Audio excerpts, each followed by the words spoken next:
Hello, I'm Rob Gordon. I've been a consultant psychologist to Red Cross for disaster recovery for many years and worked with many communities in different settings with different kind of disasters. And whether it be a natural disaster or the kind of disaster that involves a distressing traumatic event for individuals, the common experience that develops as the first year goes past is a sense of distorted time. That occurs in several ways. People can get 9, 10, 12 months down the track and think, God, is it already coming up to the anniversary? There's that much time passed, it feels like it's gone in a moment. And in other moments, they feel, it's already that time. It seems like everything has slowed down and I'm walking through treacle and I'm never getting anywhere. Sometimes people have very vivid memories of what they've done in the intervening time. Other times, they kind of feel as though they're living in a haze, as though they can't really remember what they've been doing, as though they don't have a sense of the intervening time. Now, we know that a very important part of our personality and our identity is what the psychologists call biographical memory. The memory I have of the sequence of my life going through over a period of time. And that comes from being able to put all of the different events into a series and say, well, this one led to this one, which led to that one, and so on. And then the other important part of memory is the cyclic nature of our lives. The anniversaries, the birthdays, wedding anniversaries, all sorts of different seasonal rhythms. This rhythmic aspect is terribly important. And when we have that frame of the rhythm of our lives in the period of time, the year, and the natural rhythms of our birthdays and so on, we have like a frame to create this sequence of events that gives us a sense of memory. And that gives us a sense of our developing life, the past that we've come out of, the future that we're going towards, because we always live our lives between these two poles of the past and the future. So I'm really talking about this because one of the greatest challenges after a traumatic or distressing, disruptive event in your life is to hold onto the sense of time developing.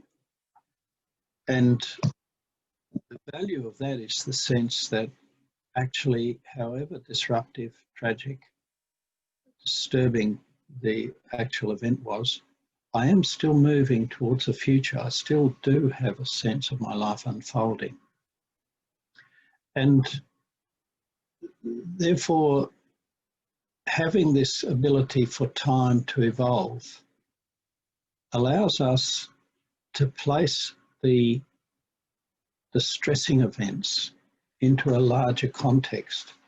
You could say one way of defining a trauma is that it's an event that's torn out of its context and hits us in the face and sits there. We might push it aside, but then it snaps back and it's as though the whole world is that traumatic event. Or the incredibly disruptive event that's spoiled a lot of things, spoiled the plans we had, spoiled our business, spoiled our opportunities, really thrown our life off its pathway. And when we're caught up in that, we get immersed in it as though it's the whole world. This is really difficult because it's very easy then for us to feel completely overwhelmed by the event. And if we go too far down that track, we kind of lose track of everything else, lose track of the hope and the optimism of the future and the opportunities that will still be there in due course. And then we can't see where we're going. Because often the deepest despair comes not from the objective facts, because there are always opportunities and possibilities, no matter how dark things seem, but from how we see the facts. And if we see them without any context around them, we can't see anything beyond them. This is all there is. It feels as though there's nowhere to go. And if we don't feel as though we're making progress, we feel as though we're never getting anywhere. I want to put a sort of thought about anniversaries in this context, because when we do manage to restore our sense of time, and we can look back and say, well, it's been a long, hard time and it's been very frustrating because I haven't done anything like what I would have imagined, but I have achieved this, I have achieved that. And I now can see the next thing I have to do. And I can't do it as quickly and I don't have as much control or as much money or as whatever, but I can see that if I just keep plodding quietly along, I will get there. And as I've said in other settings, it becomes so important to take care of yourself, your family, your health, and all the things that are really important while you go through this long process. And so if we understand that, then we can see that working in time and keeping on restoring our connection to time is a way of digesting the trauma or the disaster. In digestion, we absorb something and we dismantle it and we distribute all the bits into various parts of our body. In a sense, we have to do something like that with our minds and with our experiences. We have to work out how all the disrupted pieces of this huge experience actually connect up with other things, and we can rest them in amongst those other things so that they're all part of something much larger. And when we do that, we have a sense of the whole of our lives is bigger than this event. And this event may alter their direction, but actually can lead us to important lessons, what we call post-traumatic growth. The fact that we can be, in due course, stronger and wiser, as well as carrying maybe a few scars. So that this process of digestion, we could say integration, processing, all these things where we bring things together and connect them up with everything else, are a very important part of the psychological healing and the restoration of that sense of control we have about our lives. Because time is not really, for our experience, the continuous flow that well, we could say the old hourglass would show. Nowadays we all have digital clocks that go click, click, click, don't we? Or the numbers churn over second by second. But the sense of time is that there's this continuous flow, and the old philosophers used to liken it to the flow of a river or something like that. But subjectively, to our own experience, it's about rhythms, and about cycles and things like that. And if in fact we don't have markers of time, then our ability to hold on to time gets distorted. They know that if you put a person in a closed room with no light and so on, and don't allow them any variation in light and dark, they get very confused. They have no idea how much time has passed. It's not hard to throw us off that sense of time because it's anchored in the environment. And so therefore, in order to get a sense of time passing, we need markers. And an anniversary is one of the most important markers we can have, because the anniversary is the time that this event happened last year. So a year must have passed. We could have other anniversaries. We know that young lovers celebrate their 1 week anniversary and their 1 month anniversary, their 6 month anniversary, and so on, because these are important indicators of how their relationship is beginning to build an existence in time. There's an intuitive sense of needing that. So the anniversary of a tragic event, bushfire, or any other one for that matter, is a really important marker.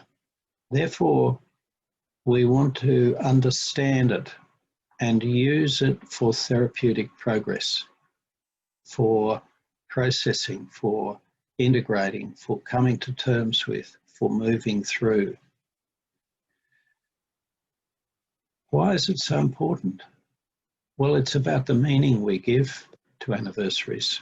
We celebrate them all the time as really an indicator of value, the importance of the meaning of something. Somebody's birthday, people get very distressed if people forget their birthdays. Knowing your date of birth is very important, even if we don't want to know about it after the age of 40. But it's still there. And this sort of marker is a way of giving significance to things, wedding anniversaries, how many years, and so on. And so we can accept that the anniversary's got this giving of this opportunity, this capacity to give meaning. We've survived a year. But then the other side of the same coin is, I remember now exactly what happened, how painful it was. And that's another part of the meaning. It takes me back. And depending on how we feel about it, we go back, and we don't want to forget what we've lost, who we've lost. And so we want to take time out. Or we can say that was such an painful experience, it's so painful to go back. I don't want to go there. I don't want to think of the anniversary. And particularly, I don't want a lot of fuss. Don't want the media to be rerunning all the footage of the burning and the black trees and the smoke and the distressed people. It's said so often after bushfires and other natural disasters. And yet, of course, the media do it. They always do it because they want to reawaken, not for you who've been involved in it, but for the rest of the community, saying, remember, this is what it was like. And so there's this important challenge, and I think it's so important that we be aware of the growth and healing potential of anniversaries, so that we can actually set up an arrangement where we can cope with the pain and the distress that they might bring, and use it for therapeutic purposes, use it for progressing our recovery. Because the one thing we know about all forms of human loss and tragedy is that, first of all, people recover, have enormous capacity to recover, even though it doesn't feel like it at the time. And that the recovery is connected with accepting and feeling the reality of it, even though it's painful. And that any attempt to block, numb, disconnect, shut down that real feeling puts us in a sort of no man's land, a place where we're confused, that I've shut it down, and when it's there as though it's always been there, and when it's not there, I feel disoriented. There's that curious thing where people live just to avoid something rather than for what their life means. We all have that tendency. And that means we've got to ask ourselves, what do I need in order to get ready to cope with this, to cope with the reminders? And the first thing is we need to take control. and say, well, the anniversary is going to come whether I like it or not. And so I need to look ahead and consult my feelings and ask, how can I engage with this in a constructive way? And communities need to do that together, but families need to do it together, and individuals need to do it for themselves. And that means to give respect to your own feelings. Maybe you're not up to it this year and you don't want to engage in anything big because you're still trying to kind of lick your wounds and get things going again. Maybe that's what you need to do, and then next year you might be able to come out and do something. Or you think, well, I have achieved something and it's upsetting, but I do want to celebrate what I've achieved. Or I do want to actually have time out just to stop and reflect and think about the life I had before and what I had and what I've lost, and just spend some quiet time. People have an intuitive sense of what they need, I think, and it's so important to start thinking now. So depending on where you are in the country, there's a few weeks or months before this comes up, and you've got time. And to think, what sort of activities do I intuitively feel will help me mark this time? So I reckon it's really helpful in communities to, when thinking about as a community how you're going to do it, to think about a range of options, ranging from formal civic ceremony in a public building or public place, assuming we haven't got pandemic restrictions on, right through to small groups of people maybe meeting together and remembering what they did or what happened. Families maybe quietly just lighting a candle and spending a bit of quiet time together and having a bit of family time. Anything in between. What's important is that each person feels they can take control and create an environment that's supportive for them to reflect on this time and then engage in what's involved there, which is both how much time has passed and what we've still got to do and what changes have been imposed on me and how I've adapted to them.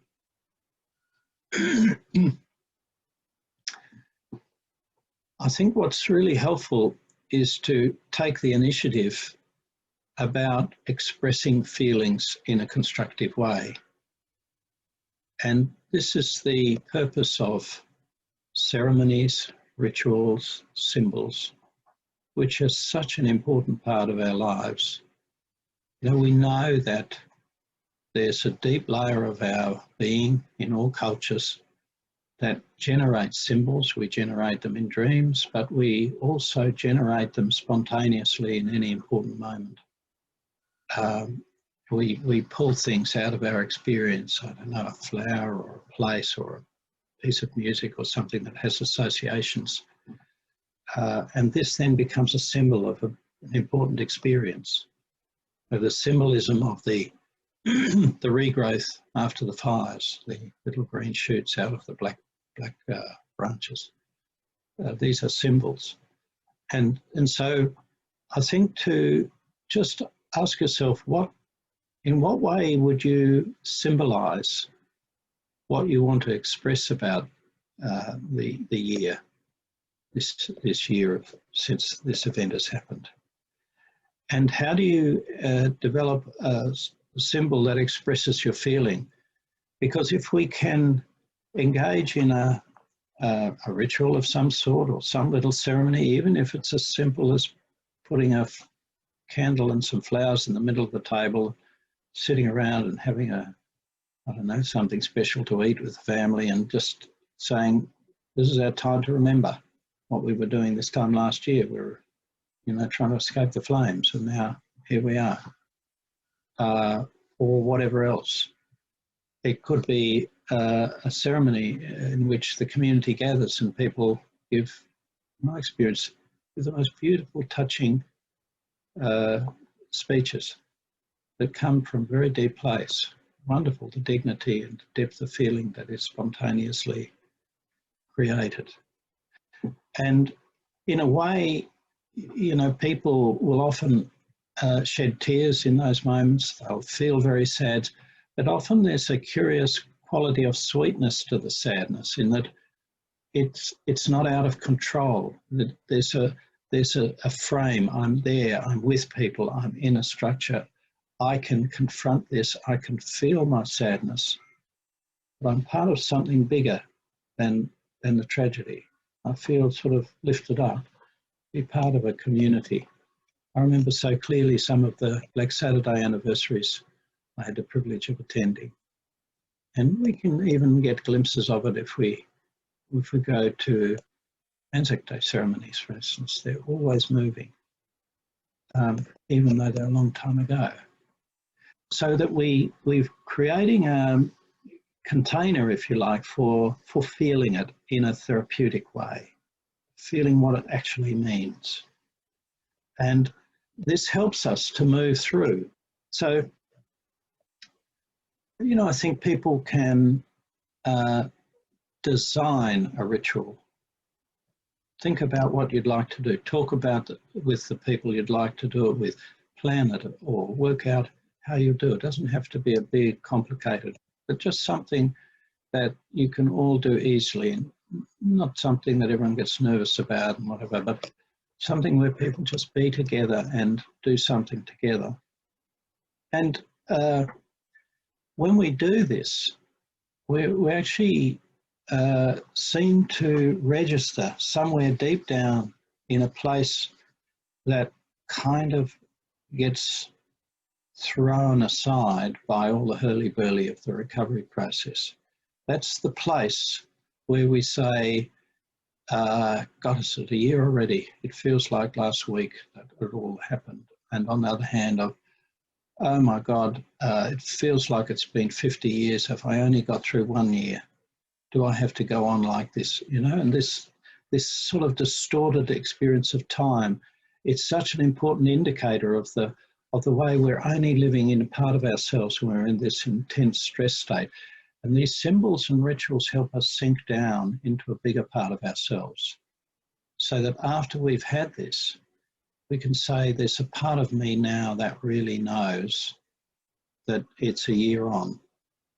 And maybe we need to think for a moment about this idea of, where do I get the supports? What supports do I need to have this constructive feeling? I know people who've said they really wanted members of their family to be there, for people who weren't involved but who were important to them. And friends, they would ring them up and say, will you please come and be with us at this time? Even though they probably knew that their friends didn't really understand what the experience was for their tragic event. But they trusted the friends, cared for them and said, well, if you want us there, we will be there. And that sort of act of being there gives them the sense of there's something bigger than just me. It's my friendship group or my community, my family. So think about who and where and what time of day and what circumstances. And think about preparing yourself. It's really important to be well rested. If you're tired, stressed, you've been doing other things and you're frazzled, you're not going to make it a constructive experience. We need physical energy to manage emotion. And so, you know, think about getting ready like you're preparing yourself for an important event. And the more we can do this with an anniversary, the more value we will get out of it in this very deep layer of ourselves. I think it's very important that in communities that we understand the psychology behind anniversaries, that it's very personal. there's a universal human process, but our relationship to it is very personal, because in fact no two people have the same disaster, do they? They all have their own particular quality of experience, and it has a unique meaning for each person. So if we get carried away, we feel very strongly, we get immersed in our own particular point of view and our own feeling, and then we want others to be with us to do what we want, but it doesn't align with what others want. And so we get this potential, as in many other moments in the recovery process, where people have divergent views, different views, maybe just different or maybe incompatible. Somebody wants to do something else in a certain place than what you want to do in a certain place at the same time. I think it's very important to sort of see that as part of the process that has to be sorted out well ahead so that we come to common ground. And I think we can often do that by paring it back to the real reasons of why that particular form, that place is important. Go right back to the core of it. And often people will find common ground there if they can communicate what's important and maybe find another way of expressing their feelings. There's not just one way of expressing it.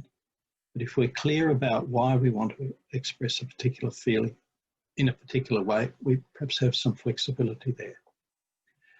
And the other thing about that really is to create a sense of mutual respect, that if the community respects that everybody has a different disaster, what we've got in common is that we've all had a disaster, even though it's got a different shape and a different form. And that we can gather in some way, mutually respecting that difference. And that'll be enormously supportive. We don't have to be the same. We just have to have this shared experience that has a particular meaning for everybody. Therefore, we try to create as much as possible a spirit of acceptance and non-judgment. Let everyone do it their way. Some might even want to just have an ordinary day that just allows them to go on with their normal routine, have a bit of time out. Others want to do something very special. Well, if that's upsetting to the people who don't want anything special, maybe they can just think about, well, okay, they're going to be doing that in the main street or next door to me. I don't really want to have a bar of it. So what will I do? How will we do this? And we can make choices and protect ourselves. There's no right way to do it, no wrong way. There's just the way that will help me continue to take another step towards the recovery process. I want to say a couple of words about children and families, because there's often a question about, should we involve the children in this process? Is it good for the children to see adults upset, tearful, and so on? I actually think, as a general principle, we want to prepare children for reality. We don't want to burden them with things that they don't need to worry about. We don't want to frighten them with a sense of pain and loss of control and so on. But I think it's important that they don't become frightened of feeling. Feelings are a very important part of human existence, and part of our education of our children is to help them feel that feelings are there to give depth and meaning to our lives, and they can be survived and actually give us something. So therefore, the same thing is creating an environment where we can show the children what it means. And there's nothing wrong with shedding tears gently in a ceremony, even if it's Anzac Day, or remembering the house we lost, or the day our business was destroyed, something like that, and that we feel sad about what we lost, as long as it then goes on to where we are now. So at the end of the ceremony, it's a really valuable thing to go on to some kind of I'm not sure whether I should use the word celebration, but certainly some kind of marking of, but we have survived, we are here now, or we're the ones that are left, or we've now got a possibility of moving on. Let's be in the present time. That's the next sort of step. And to bring the children with us. By the same token, I think we should talk with the children as soon as they can really talk, give them some understanding of what we're doing. Of course, when they're very young, we have to talk in pictures and images and stories. When they're in primary school, we can begin to talk about the meaning of it, but we need to understand that children below about the age of 9 don't really have a very clear sense of time, but they'll accept our sense, make analogies with birthdays and so on. This is a time we want to remember, the year that's gone past. But as soon as we get into later primary school, early secondary school, I think it's really important that we involve the kids in these conversations. As long as we do it when we feel able to hold what it really means for us and hold the sadness that happened and the future that we're heading towards, and that we're in this moment and we're on our way. And we just want to remember we've got through the first year and we've got some more years and we've achieved this, we've got this to go and we're going to get there. So to try and include that sense of confidence. Maybe we don't feel optimistic, but we should be confident we will actually get the other side of it, even if we don't know what it'll look like. I think it's really important to provide opportunities for children to think about their year, and teenagers very importantly, because they will be thinking about it a lot. Teenagers, I notice, often have a very intuitive sense of symbols and rituals and rhythms. They'll often express them spontaneously amongst themselves. It's good to draw that in and involve them in this planning process as much as we can. And be aware that there may be aspects that the teenagers or even the younger kids want to express with their peers. Their peer group hold parts of their lives that they don't always share with their adults. And so maybe they want to think about, what do your kids want to do? We'll do this in the morning. Maybe you want to go and be with your friends in the afternoon. I think they can do that very well, because anything we do that allows for framing the expression of emotions, so that although the experience is different, what we share is that we're supporting each other to do it together. And to be aware that there's a nervousness leading up to it, therefore the more we think about it and get control and make decisions based on our needs, the more we allay that nervousness.